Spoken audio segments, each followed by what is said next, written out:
दर्शन की विधि जो बताई है, वह दर्शन की विधि क्या होती है थोड़ा सा आप लोग समझ लेना। दर्शन की विधि बताई है, गवासन से बैठ करके हाथ जोड़ करके दोनों हाथों को मिला करके और अपने पूरे के पूरे सिर आदि को झुकाते हुए, हे स्वामी आपके श्री चरणों में मेरा बारंबार नमोस्तु नमोस्तु नमोस्तु।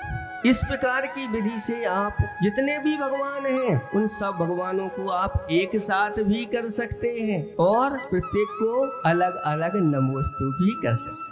जैसा हो समय वैसा आप लोगों को कार्य कर लेना चाहिए। पूजा 3 प्रकार की, छोटी बड़ी मझोल, और जब जैसा समय हो वैसी दो खोल। ऐसे ही अगर मान लो आपको जल्दी जाना है, कोई बात नहीं, आप अलग अलग पूरे मंदिरों के दर्शन नहीं कर पा रहे, एक जगह बैठ करके गवासन के साथ जितने भी घाटोल में ये 52 डेरी जिनालय हैं उनमें जितने भी भगवान हैं प्रत्येक को मेरा यहीं से बारंबार नमोस्तु नमोस्तु नमोस्तु एक ही बार में काम हो जाएगा। और अगर आप चाहते हैं कि सबको करना है, जैसे आप सबको छूना चाह रहे हैं सब भगवानों को, तो छूने की विधि नहीं बताई गई है, एक हाथ दूर से दर्शन करने की विधि बताई। ये सही विधि है, हम लोगों के लिए भी बताई है, आप लोगों के लिए भी बताई।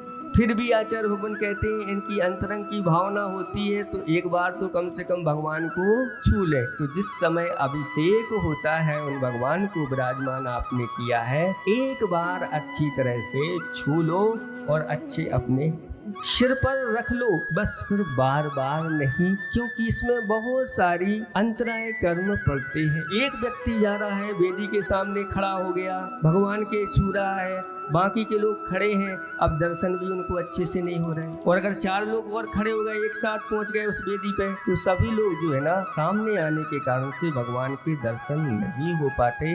इसमें जो होता है दर्शनावरणी कर्म का बंद होता है। तो आप लोग अब सावधानी रखेंगे, बार बार छूने की आवश्यकता नहीं, एक बार अच्छी तरह से आप गवासन के साथ नमस्कार करो, सब आपके लिए अंतरंग में जो सम्यक ज्ञान है वो आएगा और आपको विवेक जागृत होगा और आप करते चले जाएंगे।